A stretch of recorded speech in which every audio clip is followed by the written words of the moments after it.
Call Watchers ng Bayan, sa ngalan po ni Attorney George Erwin Garcia, ako si Angela Lagunsan. At sa ngalan naman ni Ginoong Jose Castigador Jr., ako po si Attorney Reggie Tonggol. At ito ang Political Watch. Sa kasalukuyan po, ito pong nangyaring hacking ng mga data na pinangangalagaan dapat ng Commission on Elections o COMELEC ay lumalabas na napakalaking usapin pala. Ngayong gabi po ay masihimayin pa natin ang insidenteng ito. Tama ka dyan, Attorney Reg. At may dapat nga ba tayong ipangamba? Ano ba ang panganib na dulot nito para sa atin? At para mas mapaliwanagan tayo at magkaroon tayo ng maraming details tungkol sa usapin na to, ay makakasama po natin ngayong gabi ang ating panauhin. Isa po siyang IT expert, consultant sa CENPEG at member ng Automated Election System Watch or AES Watch. Yan po. Makakasama po natin si Mr. Lito Avera. Magandang gabi, Mr. Lito. Magandang gabi, Reggie. Magandang gabi, Angel. Welcome back. Thank you. Ating suki dito. Mainit-init itong pag-uusapan Yes. natin. Unahin ko na, Attorney Reg, ha? Itong COMELEC incident, di ba? Ano ba talaga yung nangyari? Well, dalawa actually yung pangyayari March 27, ano? Yung una, yung tinatawag na defacement ng website. Ito yung pinalitan yung hitsura ng website ng COMELEC. No, ni who claims to be anonymous.ph. Okay? Tapos yung pangalawang incidente doon, after a few hours, is yun nga yung tinatawag na data leak or data breach. Kung saan in-announce ni LALSEC Pilipinas naman, no, na nakuha yung database ng registered voters or nakopya ito ni LALSEC. At ang ginawa ni LALSEC, ipinaskill niya sa tatlong websites yata yun, o tatlong locations sa internet. At nasundan ito ng pag-upload sa archive.org. Tapos 3 days after naman yung detalye, no, may website we have your data.com, no. So yun yung mga pangyayari doon, no, na ating tinitingnan. Gaano po ba kalaki yung nakuhang data? Kasi syempre yung defacement of the website, no, that's another crime. Pero ang pinaka-serious dito ay yung nakuha yung mga personal data ng mga registered voters doon sa biometric system. Saka ano-ano talaga yung mga information na leak? Okay. Lumalabas ito nga yung 340 gigabytes daw, no, ng datos ang nakuha. Kasama doon syempre doon sa voter registration. Kung ano yung finifill upan natin pagka nag-register tayo para maging botante, yun yung mga datos. Kasama doon syempre yung pangalan mo, birthday mo, saan ka nakatira, saan ka pinanganak, mother's maiden name, no, father's name, yung mga ganyan, ano. Tapos race, ethnicity nandun din, okay? At bukod doon, ang reports ay sinabi na may nakitang biometrics information doon sa datos na nakopya. No? So ganung kalapad, no? Ganung kalawak na maaring i-describe na yung buong katauhan mo, no? Pagka yung pinagtugtong-dugtong yung mga datos. Kasama na po ba dito yung biometrics mismo? Kasi sinabi nyo lang kanina, may information, biometrics information. Pero aren't this supposed to be encrypted na parang hindi kagad-kagad makikita, or dinicrypt na ba ito nung mga nag-hack nung data na yun? Well, to begin with, they should have been encrypted, para maproteksyonan yung datos. Yung sinasabi nga na fingerprint data, ito ay yung datos tungkol dun sa isang fingerprint ng isang tao, pero yung significant points lang sa fingers, no? Hindi kasama doon yung fingerprint image, no? Hindi mismo yung na pag ginamit mo yun, yun yata ay ginagamit, yun yung tinatawag na minutiae, no? Ng significant points doon sa fingerprint na pag pinagsama-sama, ginagamit na parang index siya para naghahanap, pag hinahanap mo yung fingerprint, no? Babalikan ka ng probable matches, no? Pwedeng pag ginamit yung minutiae na yun, naghanap ka sa isang data bank ng fingerprints, pwede siya magbalik ng mga 10 na probable match. No? Hindi eksaktong match. So may pagdadaanan pa rin na proseso para eksakto ma-match yung fingerprint. So kung ikay may sample, no, halimbawa sa crime scene, nag-left ang investigador ng fingerprint doon, dadalhin niya ngayon doon sa crime lab, no? Ima-match niya ngayon. Babalik yan ng several matches. Okay? Tapos, yung image na yun, ipaprocess nila ulit para ma-determine yung exact match naman. Oh, I see. No? So, hindi mo marireconstruct yung image ng fingerprint doon sa Doon datos na na-leak. Oo, doon sa na-leak, yung makikita mo ron. Pero I was wondering, sir, kung nabisita nyo rin yung portal, yung searchable portal na supposedly, We have your data. Yung We Have Yeah. Your Data, no? At may sinasabi itong mga ilang IT experts din na through tags daw ng LulzSec Philippines, makikita daw dun yung parang clues on how to decrypt the data. Well, sa Was it- pagkakaintindi is it ko, true? 3 pirasong datos lamang yung naka-encrypt. No? Itong pag-i-encrypt naman ay ginagamitan din ng software, no? Yeah. Na yung halimbawa, may readable text. Yung halimbawa, yung pangalan ko nakasulat, Lito Averia, kitang-kita mababasa. Pag idinaan niya sa software ng encryption, mangyayari dyan, hindi mo na mababasa yung nakasulat na pangalan ko. No? So, ganun yun. Sa pagkakaintindi ko, 3 pirasong datos lamang yung naka-encrypt. Okay? At maraming software available na pwedeng i-download sa internet para makrack yung password To pag decrypt that, yeah. Yun Oo. nga. Okay? Mas mahirap naman yung dun sa fingerprint. Yung fingerprint, yung minutiae. Yeah. Dahil iba-ibang software, iba-iba yung minutiae na pinipick up sa sa fingerprint. So hindi pare-pareho 'yan. Na yung katulad na ginamit dito, mukhang kinustomize para sa Comelec. So, Sir Lito, naka-encrypt naman pala. So, the million-dollar question is, may pagkukulang ba yung Comelec? Kasi it seems na parang tinago naman pala nilang ng maigi, nakuha nila ng maayos, and at the same time, di naman nila parang ibinigay lamang sa mga hackers. Baka napakagaling lang talaga ng mga hackers, kaya nakuha ito. Hindi, sa dami ng datos nga, no, siguro mga 25 datos yun. Mga 3 lamang daw yung naka-encrypt. Oh, I see. No? So yung iba, naka-expose yun, no? Medyo mahirap nga naman pag ginamit mo yung functionality ng precinct finder kasi doon sa website. Correct. Okay? Pag Nung naka-encrypt papasok. yun, hindi Pag mo na-encrypt yun, makikita. mahirap pa, at saka matatagalan yung pagproseso. Sana ang tamang paraan para man lang naproteksyonan yung ibang datos, yun lamang kinakailangan na datos na i-display o ipakikita via the precinct finder. No, halimbawa, yung pangalan mo at birthday mo. Dalawang kombinasyon ng datos, no, pangalan at birthday. Parang yan naghahanap ka ngayon ng nung sa SSS, ganun yun noon, no? Yeah. Ginagawa nila, pasok mo yung pangalan mo, Yes. tsaka birthday mo, mahahanap mo na yung records mo, Records. no? Ngayon, kailangan mag-sign in ka, kailangan mag-create ka ng account para Yeah. makapasok ka. May mga sistema na ganun, no? Ngayon, ang nangyari, yun nga, sana subset lamang ng data. Kaso mo, doon sa precinct finder, pagpasok mo doon sa precinct finder, no, yung kabuuan ng mga datos ang na-access. Kaya ang sinasabi nung si LulzSec na i-download ko. Ngayon, ang isa pang sa analysis ko, 340 gigabytes of data. Oo, yun. That's a lot. Ikaw, kung mag-download ka halimbawa ng nga. songs or movies, Matagal yun. Matagal. matagal. It will ang take days sometimes. anong size nung dina-download na mga movies? Oo. Diba? Mga ilang MB lang yun. Oo, MB, MB lang yun. matagal. Ito, GB. Gigabytes, 350, versus megabytes. So how long would have it taken for the hackers to download it from the system of Comelec using our internet to take note pa yung internet speed? natin. Oo, Taking tama into yan. consideration nga yung internet speed, di ba? So, I would estimate na mga 5 hanggang 7 araw. Wow. And then, No? those periods of time, hindi nalaman ng Comelec. Which means, yun nga, naandun si LulzSec, Yeah. dina-download niya. No? For 7 Right under days. their noses. Right under their noses. At hindi man lamang nalaman nung system administrator. Nako. Ako meron ako tatanong bago tayo magbalik maya-maya lamang ang ating hanging question. Kasi itong sinabi ng statement ng Comelec, itong nag-leak na data na to ay public information already. So wala daw dapat ipangamba. Pero sa inyo pong analysis, para rin sa amin malaman namin, ano ba, how dangerous this can get, diba? Sasagutin niyo po yan maya-maya lamang Okay. sa pagbabalik po ng Political Watch. Diyan lamang po kayo.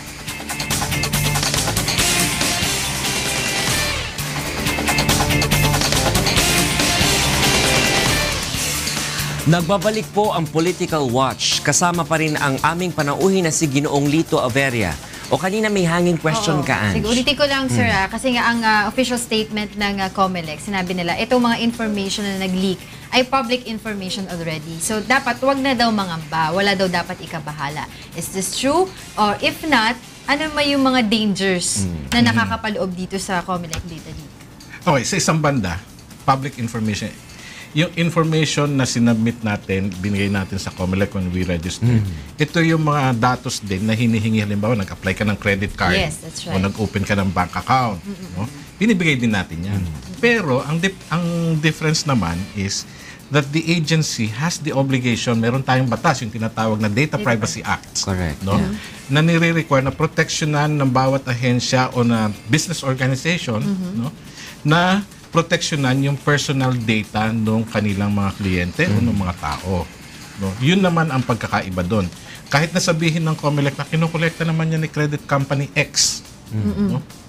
May obligasyon siyang proteksyonan yun. Okay. Now, ano yung implication niyan? Actually, may mga reports na ako natatanggap, nahirapan sila, halimbawa, na-hack daw yung credit card information nila. And they're attributing it to the COMELEC. COMELEC, no? O yung bank account, kailangan may i-check, kulitan. No? So, yung implication, ito yung technical implication dito, in real life, is yung tinatawag natin na identity theft. Okay? Yung pagkakakilanlan mo ay pwedeng gamitin ng iba. In fact, marami ng tayong kaso reported sa pulis at sa NBI na may gumamit ng pagkakakilanlan or yung identity ng iba na halimbawa yung perpetrator niyan nag-apply ng loan sa bangko na approve. Nag-apply ng loan sa SSS na approve. Gamit yung datos ng ibang tao. Marami ng kasong ganyan. Okay. Ang masakit dito, laganap worldwide. So hindi natin alam, no? Hindi lang Pinoy yung gagamit. Kasi yung doon sa traditional na identity theft, mga papeles lang dito, local, no? Eh ngayon, kinalat natin worldwide. Kasi diba? karamihan din daw sa mga nag-leak from overseas. Oo. Now, yung mga nakarehistro doon are now subject to harassment online, for example, or scams and fraud, no? Tapos, what is disconcerting is yung passport information ng overseas workers na exposed din, no? And they can be the passport numbers, the passport information can be used for again illegally. Diba? Human trafficking. Hindi, kahit na yung pagtawid lang cross-border ng mga workers. They can use that too. Baka mahirapan sila. Yun yung pangamba namin na mahirapan yung 1.5 million overseas workers na rehistrado sa COMELEC. Sir Lito, ito mas immediate na concern natin. Sa darating na May 9 elections, could these data be used to commit election fraud? Like, kunwari, may identity theft na rin. Pwede bang gayahin ang identity ng isang tao na alam na wala dito? Tapos, kunwari siya yun, di ba? Kung makagawa ng ID based on that, the data that was leaked. Yeah, pwedeng mangyari yun on election day, nagagamit ng identity nga ng ibang tao. Or, halimbawa, yung mga gagamit ng identity, unahan nila yung legitimate registered voters no, sa isang lugar. Tapos pagpunta ng legitimate register para bumoto, ay, nakaboto ka na. No? Yung ganon na sitwasyon. Nung una, ang pangamba ko is baka hindi pa natapos ng COMELEC yung tinatawag na precinct computerized voters list. Ito yung pinapaskil sa mga presinto o doon sa voting centers para mahanap mo kung saan yung precinct assignment mo. O di kaya yung tinatawag naman nila na election day computerized voters list. Ito yung book of voters na ginagamit ng Board of Election Inspectors doon sa presinto mismo. Okay? Pero nung chinek ko siya, mukhang na-print na daw o 70% na tapos na. So tama na yung listahan, no? Yung isa pang pangamba ko nga na pwedeng makorrupt naman yung data. Itong si LALSEC or kung sino man, dahil available nga sa ibang hacker naman, mag-introduce naman ng mga panibagong fictitious registration ng mga botante at para yun ay magamit. No? Mukhang hindi naman pa nagagawa. No? Sa pagkakaintindi ko kasi, pag ikay nagrehistro, lahat tayo nagrehistro, pumunta tayo doon sa munisipyo, doon sa election officer, di ba? At doon sa munisipyo nagre-rehistro. At yung rehistro na yun, dumadaan sa yung ERB hearing nila. No? Ito yung regulatory board nila. Regulatory board para bine-vet nila yung identity ng botante na nagrehistro. Okay? At saka pa lamang, pag nakapasa na, saka pa lamang ifa-finalize yung registration mo, yung registration data na yun, ipapadala sa COMELEC headquarters. Para bubuuin naman ng COMELEC headquarters. So kahit nasira, halimbawa, kinurap nung kung sinong hacker, yung main database dito, pwede pang buuin yan kasi may mga kopya dun sa about 1,600 plus offices ng COMELEC. Pwedeng i-recreate ulit. Pwedeng no? i-reconstruct. Not recreate, yeah. reconstruct. Yeah, reconstruct. From those bits and pieces naman. May mga subsets ng datos dun sa election officer sa locality. And we have 1,600 something. That will be close to 2,000 kasi district level din yung registration no? So about 2,000 pieces or subsets ng data. Pag binuo mo, yun yung nationwide. No? So medyo malinis yun. No? Wala tayong pangamba doon. Ang isang nadidinig kong tanong o yung pangamba naman, coming from everybody else including may query nga ako nung isang araw from the business community. Yes. No? Will it affect naman the elections? The election. The results naman. The results. No? Ang sinasabi ko, yung automated election system ay nakahiwalay na sistema. Yun din yung sinasabi Yes. ni COMELEC. Yes. Diba? Nakahiwalay yan. It would be difficult na atakihin yung election system from the outside kasi maraming security precautions na inilagay dyan. Okay? At ang hacker, kailangan niya ng oras para makapasok. Para mapag-aralan niya yung kahinaan ng sistema para mapasok niya. For example, pwede bang ma-hack ng outsider yung voting machine? Hindi ko sinasabing hindi pwede. Ang sinasabi ko, Doable. mahirap. Mahirap. Not Mahirap. enough Doable, time. pero Not enough mahirap. time. Oo. Dahil kasi yung voting machine, ko-connect lang yan sa network when it is ready to transmit the vote yeah, counts. yeah. And yung transmission niya, napakaliit noong payload. KB lang yan, hindi megabytes, hindi Correct. gigabytes. Data lang yan na maliit Oo, Yeah. maliit lang na datos yan. At yung connection time niya siguro mga 2-3 minutes lang kung successful nga yung pagkakakonect. No? Para maiakit niya dun sa tinatawag naman na canvassing and consolidation servers. Okay. Pero, ang sinasabi ko rin sa COMELEC is kailangan yung website kung saan nyo ipapublish yung election results from the precinct level, yun ang proteksyonan nyo. Kailangan maganda. Pag binuo nyo uli yung website, pretty well secured dapat yan. Kasi pwedeng maglabas ng ibang resulta doon, di ba? Tapos Correct. doon sa canvassing, iba rin resulta. So that Correct. will cause confusion. Oo. And pag yun ang naatake o may nagpasok ng datos doon na kakaiba, no? It will erode the credibility of the election Correct. results. Kasi bago mo siya ma-reconcile, matagal. Yeah. Okay? And considering that we have a tight election contest this time, Yeah. 'di ba? Between and among the presidential candidates and the vice presidential candidates. Walang aamin dyan na natalo siya. Sir, dito, di ba, pinakita Tama. dun sa election system natin, no, pinakita sa ating mga interested parties yung source code, di ba? We Yes. assume na pinakita of kung Yes. totoong nangyari, bahala na doon, no? Pero kung pinakita yung source code, would have it been easier for the hackers to study the system? Kasi sabi nyo, kailangan ng time to study the system Yes. and then hack the system during the elections. Even if they did, no, na-expose halimbawa yung source code sa hackers or would-be hackers, okay, mahirap pa rin. Kasi para nga mapasok mo yung kailangan mong malaman yung credentials para makapasok ka dun sa sistema. I see. Itong access credentials na tinatawag. No? Halimbawa, at the end of the day, katulad nga, may iButton key, may PIN, yung mga ganyan doon sa voting machine. Doon naman sa canvassing system, meron tinatawag na tokens, no? Yeah, Plus, again, PIN. No? Kailangan malaman ng hacker yon. Sino bang may alam ng mga values na nandun? Yeah, Yung mga codes na nandun sa iButton at saka dun sa PIN. It's from internal. Correct. So kung sakali, may kakontsaba sa loob Sa internal. o tagaloob mismo yung gagawa. To be able to do that. Yes. Pero may question naman na, sir, dito, kasi how true is this na there are some foreign servers daw na ginamit to help hack the system. That's why right now may mga tulong from different countries. Well, marami yan, Pero meron kaming tinatawag na botnet. No? Ito yung mga ginawang zombie or robot, yung halimbawa, yung computer mo, yung laptop mo, pag nakakonect ka dun sa network. Na collectively, malakas yung power niyan.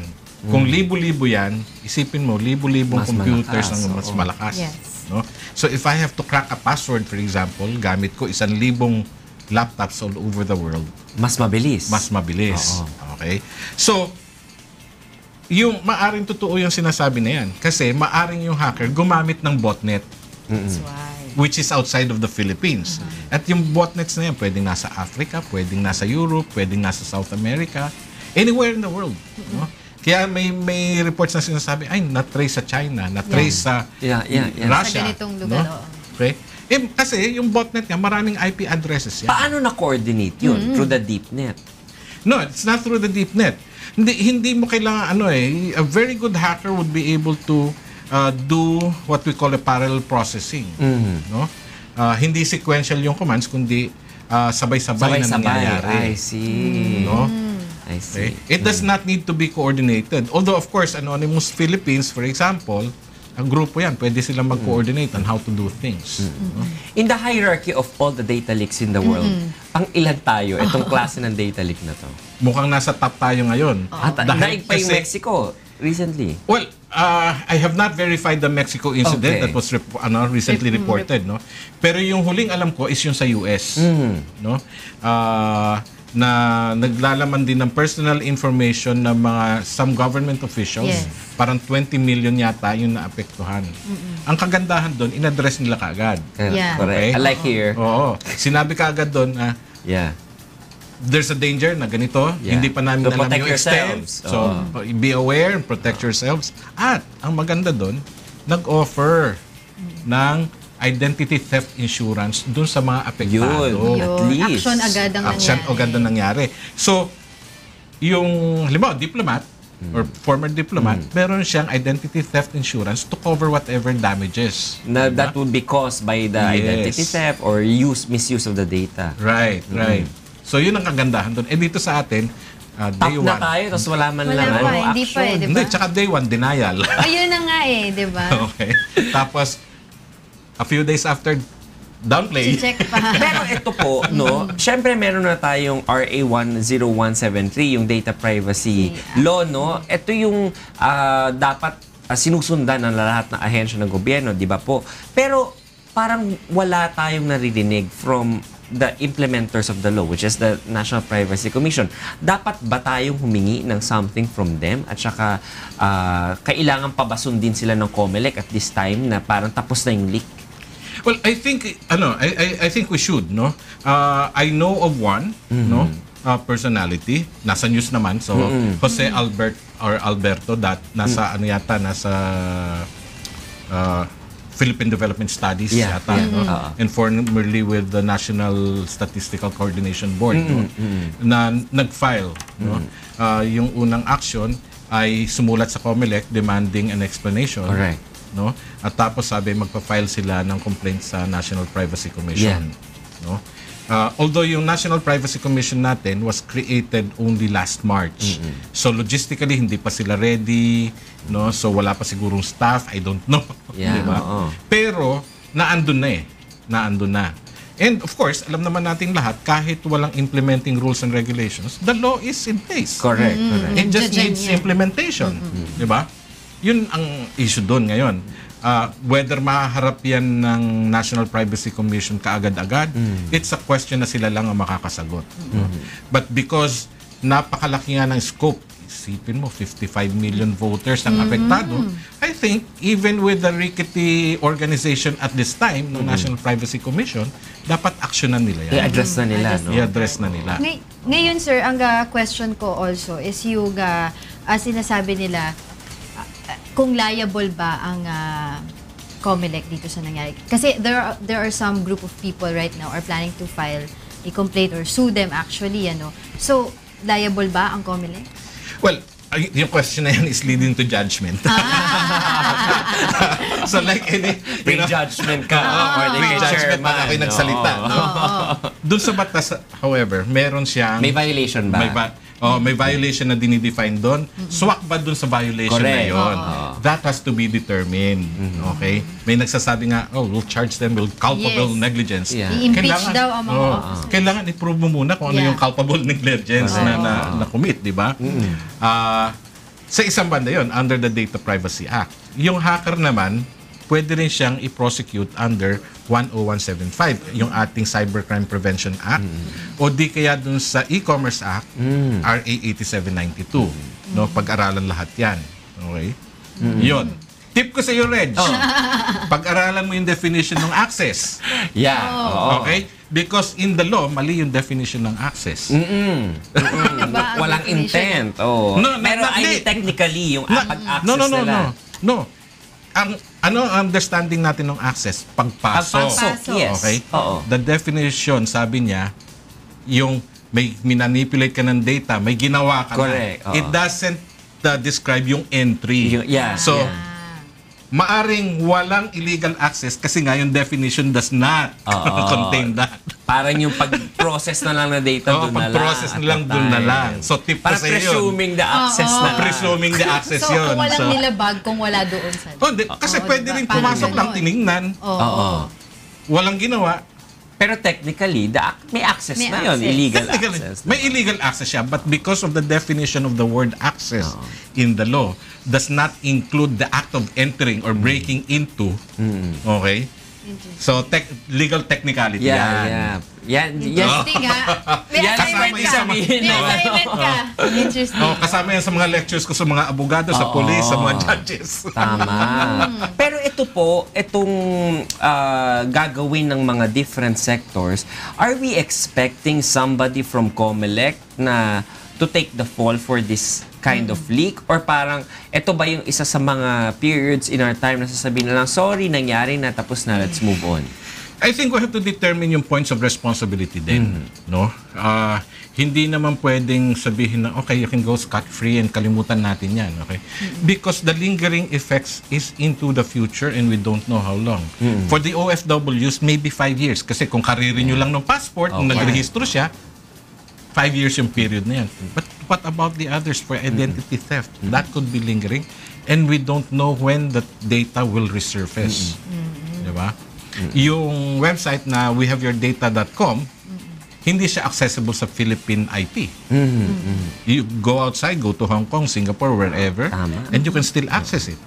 Talaga. Dito Kasi wala na sabi nila Dito wala na. the searchable portal was taken down already. But they said the information are still there. Somewhere there. Once you load something into the internet, it's gonna be stay there forever. Marami pa kaming tatanungin sa inyo, Sir Lito. Pero magbabalik muna po kami at dyan lamang po kayo.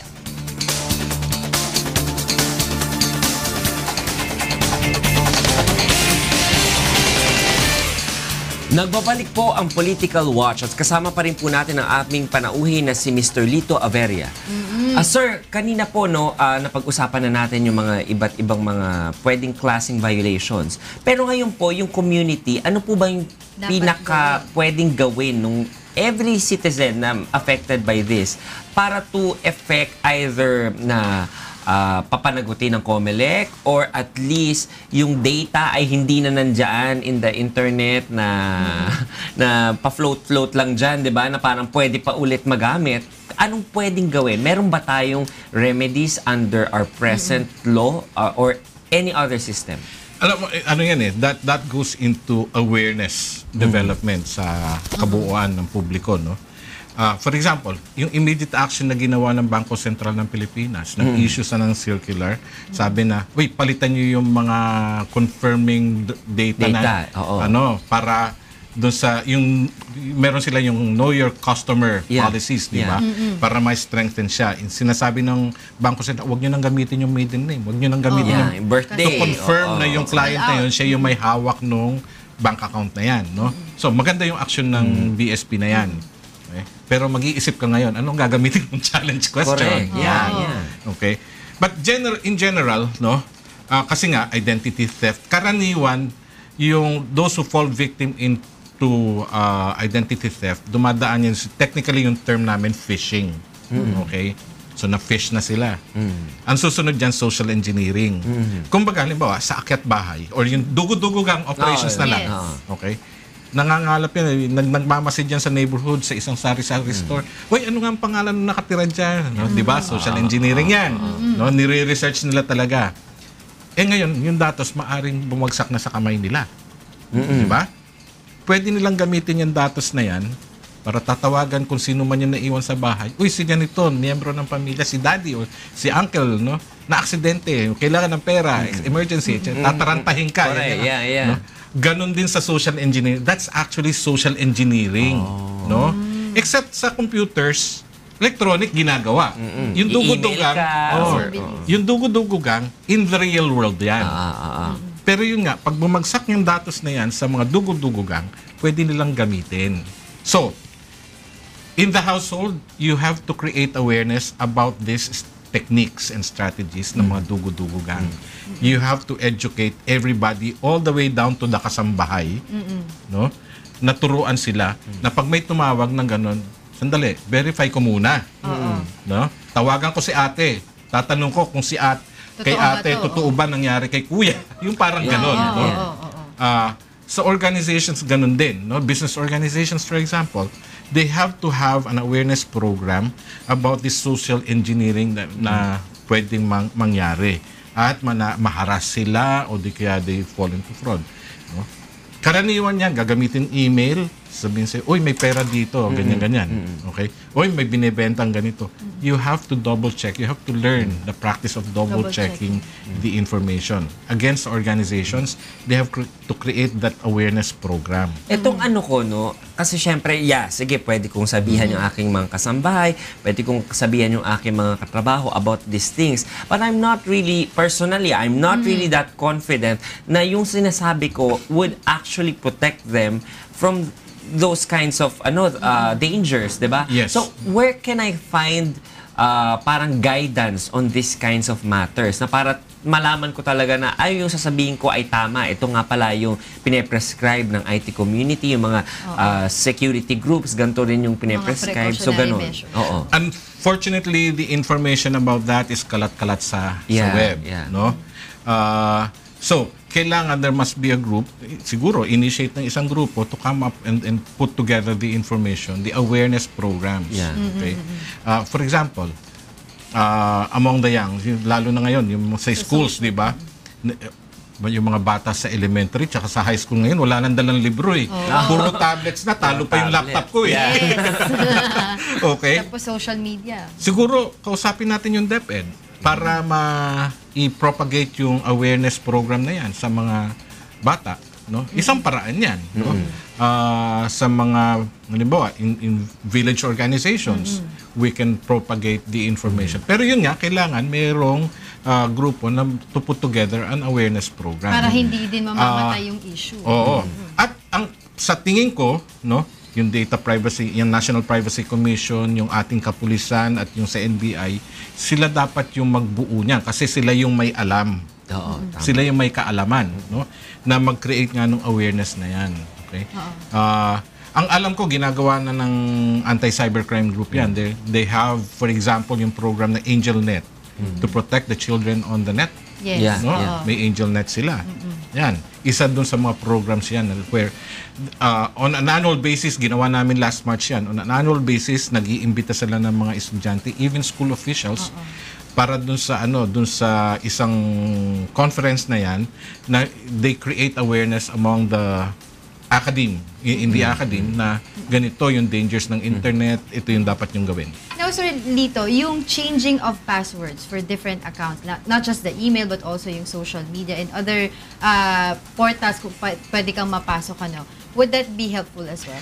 It would be helpful kasi alam mo, ngayon, may email ka, gagamitin mo yung email na yan pag-create ng social media account mo, Facebook for example, or Instagram. Email mo yung ginagamit mo dyan. No? Tapos yung confirmation mo, nakatie din sa phone number mo sa mobile phone. Yes. So pagka may binago ka, ma-advise ka, lahat yan tuhog-tuhog. Para sa akin, i-disaggregate mo siya and use different passwords per account. No? Iba-iba, para hindi tuhog lahat. Makes sense. Although, of course, cumbersome siya, no? Kung 10 yung social media accounts mo, 10 password yung... Correct, yeah. At Ang hirap mag-memorize. Meron din tayong tip na mga password dapat na yung combination, di ba? Alphanumeric dapat, hindi lang puro May alt, numbers. may caps. Para madaling para madaling matandaan, may paborito kang kanta, di ba? Anong line? Basang-basa sa ulan. Okay? Kuhanin mo yung first letters nung yung line na paborito mo sa isang Yun, ganun. kanta. Pag samasamahin mo siya, so password siya, pero alpha ang lahat yun, no? Letters lahat yun. Haluan mo ngayon, palitan mo yung letter I ng number 1, halimbawa. Okay? Yung letter S, palitan mo ng number 5. Oh, Tama. No? Yung G6. mga ganyan. Ganyan. Yung G6. O kaya yung letter L, exclamation point. Para mas madaling tandaan kasi nanggaling sa paborito mong line sa kanta, pero mas mahirap i-crack. Correct. Oh, Kasi makes iba-iba sense. mga characters. Yes. Sir, ito, would you be joining the calls for example, impeachment, Impeachment. kung may betrayal of public trust nga talaga nangyari? Again, we have to weigh the issues here. Meron ba talaga? Oo. Seko, Diba? would you be joining as one of the siguro complainants dun sa mga ipa-file na kaso like violation ng data privacy tsaka anti-cybercrime tsaka e-commerce act? Again, may sumubok ng pangalan ko dun sa searchable site. Wala daw yung pangalan ko ron eh. Oo. So pwedeng hindi ka Pwedeng hindi party. ako party. Oo. Pero kung yung pamilya ay party dun sa Pwede. yun, apektado yung miyembro ng pamilya, pwede. Pwede. So on that legal remedies, kayo po, anong ina-advocate nyo para sa ating mga IT community na gawin talaga? Kasi because whether we like it or not, kailangan ng leader din on that front, 'di ba? Yeah. So kung talagang may gustong mapanagot sa COMELEC or kung sino man, no, kahit yung data controller lang naman, no, kailangan may mag-take ng lead to do that. Marami na nag-take ng lead. But with the knowledge that you have, you can impart. I mean, where would you I've sit? been consulted. I've been consulted. Okay. I've been consulted. Would you be in the middle, I'd probably be with in the middle because COMELEC both or- sides would call. Oo, mahirap. Pero sanang mas beneficial for the Filipinos to go on with this kind of, sabihin na natin, tragedy na nangyari sa ating data privacy. How do we have to respond to this? Actually, sa tingin ko, there should be collective action. No? The rights of the Filipino citizen, in particular the voters nga, have been violated. No? Privacy rights niya. Okay? So tingin ko dapat ganung direksyon. No? So it has to be collective. Kasi kung isa o dalawa lamang nga yung magko-complain, baka walang ang puntahan yung complaint na yan. Pangalawa, kailangan pag-aralang mabuti yung issues, yung mga legal issues na kaakibat niyan at saka kung paano nangyari technically. Kasi even if we file a complaint of negligence, no, kung hindi naman natin ma-prove na Yes, hindi the sila evidence. negligent, the evidence would show whether they had taken the necessary precautions or not, or if they were actually negligent. No? Yung mga issues na yan kailangan matingnan. Bilang IT expert, sir, sa side naman ng COMELEC, ano naman yung mga dapat nilang gawin para hindi na maulit ito? Okay. Doon sa data breach talaga, wala ka nang magagawa. Nandun na sa labas Yeah, na yan nandun na ngayon. yan eh. Oo. For next time. Next time. Pag kumuha ulit sila ng biometrics data sa ang atin. message ko doon ay dapat palakasin nila yung kanilang website, kanilang systems by putting in the necessary protection mechanisms. Actually, hindi lang to sa COMELEC, sa lahat pa ng Sa mga lahat. other agencies, sa BIR, diba? Hindi sa lang LTO, ahensya, etc. hanggang sa private organizations, including yung mga doctors and law firms. Yes, tama. Yan, because they hold personally identifiable Correct. and sensitive information. No? Yan, ang dami natin natutunan ngayon, Oo, tungkol syempre. sa hacking. Lagi. Maraming salamat po sa inyo, Sir Lito Avera. Maraming salamat din, Angel. At maraming salamat din po sa inyong mga kasambahay at mga poll watchers ng bayan sa walang sawa ninyong pagsuporta sa inyong programa. Sa susunod na Biyernes ay muli po kayong tumutok dito sa programang tumatalakay ng mga usaping may kinalaman sa ating pang-araw-araw na pamumuhay. Dito sa Political Watch, sagot namin ang mga impormasyon, nasa inyo ang paggawa ng desisyon at ang pagbuo ng opinyon. Sa ngalan po ni Attorney George Erwin Garcia, ako po si Angela Lagonzan. At sa ngalan naman ni Jose Castigador Jr., ako po si Attorney Reggie Tonggol. Atin pong tandaan na sa isang malusog na bayan, Sumusunod sa batas ang mamamayan. Salamat sa Diyos.